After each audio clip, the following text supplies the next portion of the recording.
Bienvenidos a esta nueva transmisión de su canal Infinito Giordano Bruno. Si continuamos, vamos a activar nuestro Epic Pen. Ya está activo, dice.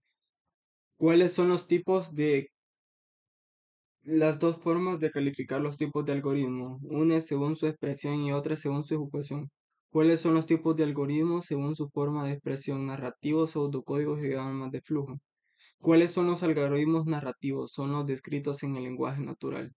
Dice, ¿cuáles son los algoritmos pseudocódigos? Son los expresados en un lenguaje intermedio entre el número humano y el de la programación. O sea que los algoritmos pseudocódigos, todo esto lo vamos a ver con varios ejemplos. ¿Cuáles son los algoritmos diagramas de flujo? Son los representados gráficamente.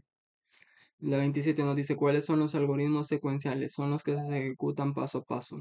¿Cuáles son los algoritmos condicionales? Se basan en condiciones if else, aunque hay otras también. ¿Cuáles son los algoritmos interactivos?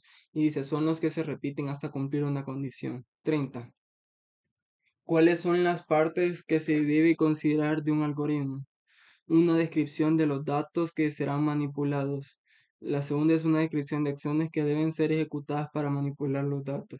La tercera es los resultados se obtendrán por la manipulación de datos. 31. Menciona herramientas o técnicas de programación que se emplearán para la representación de algoritmos, pseudocódigo y diagramas de flujo.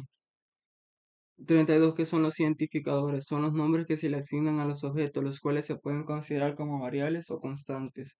Estos invierten los procesos para la resolución de problemas. ¿Qué es una constante? Un identificador se clasifica como constante cuando el valor que se le asigna a este identificador no cambia durante la ejecución o proceso de la solución del problema. ¿Qué son las variables? Los identificadores de tipo variable son todos aquellos objetos cuyo valor cambia durante la ejecución o proceso de solución del problema. 35. ¿Qué son variables de tipo entero? Variables de tipo enteros se llama todas aquellas cuyo valor no tenga valores decimales. ¿Qué es variable de tipo real? Es la variable que podrá tomar valores con decimales. 37. ¿Qué es variable string o de cadena? Son variables que toman valores de caracteres y se designarán string o cadena. 38. ¿Qué es el pseudocódigo? El pseudocódigo es una forma de escribir algoritmos utilizando un lenguaje estructurado similar al de programación, pero sin seguir la sintaxis estricta de un lenguaje específico. 39. ¿Cuáles son las características principales del pseudocódigo? 1. Que es comprensible, 2. Independiente, 3. Estructurado, 4. Ordenado. ¿Cuáles son las ventajas del pseudocódigo? Facilita la planificación del programa.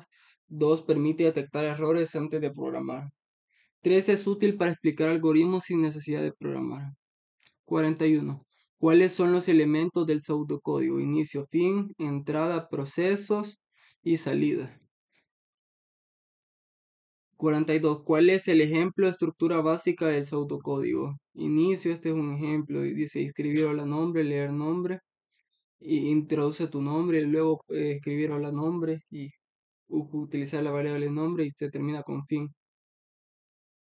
También nos dice que son los diagramas de flujo, son una herramienta que permite presentar visualmente qué operaciones se requieren, en qué secuencia se deben efectuar para solucionar un problema dado.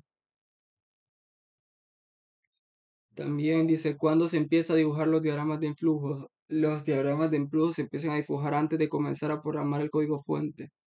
¿Cuáles son los símbolos principales utilizados para construir un diagrama de flujo? Los símbolos son terminal inicio, 2 entrada de datos, 3 procesos. Esto lo vamos a ver muy bien y muy a profundidad. Esto es algo crucial, conocer bien estos símbolos. También voy a revisar el cursor, dice símbolo, este símbolo significa decisión, este significa decisión múltiple, este se ocupa mucho para la estructura switch, que la vamos a ver todos los 7 a 14 tipos o 21 tipos principales de estructuras de flujo de datos. Los vamos a ver todos y los vamos a explicar en profundidad con un ejemplo, dice. ¿Cuáles son los principales símbolos utilizados en los diagramas de flujo para indicar las operaciones para producir un resultado? Aquí está el símbolo suma, el símbolo rest, el símbolo multiplicación, el símbolo de división, los de exponenciación mayor o menor, los igual que y los igual. Dice que software se puede utilizar para hacer un diagrama de flujo. PCInt. También nos dice que PCInt es una herramienta educativa diseñada para ayudar a los principiantes a dar sus primeros pasos en el mundo de la programación. ¿Qué significa la abreviatura PCInt? Como su nombre indica, de manera BBA se trata de un interpretador de pseudocódigos educativos que lo utilizaremos en el Infinito Giordano Bruno, o quizás lo haremos manualmente, pero también utilizaremos ese. Y esto apenas comienza, se tiene proyectado al menos programar 350 programas. Se verán los diferentes tipos de estructuras de flujo de datos y hasta la próxima transmisión del Infinito Giordano Bruno.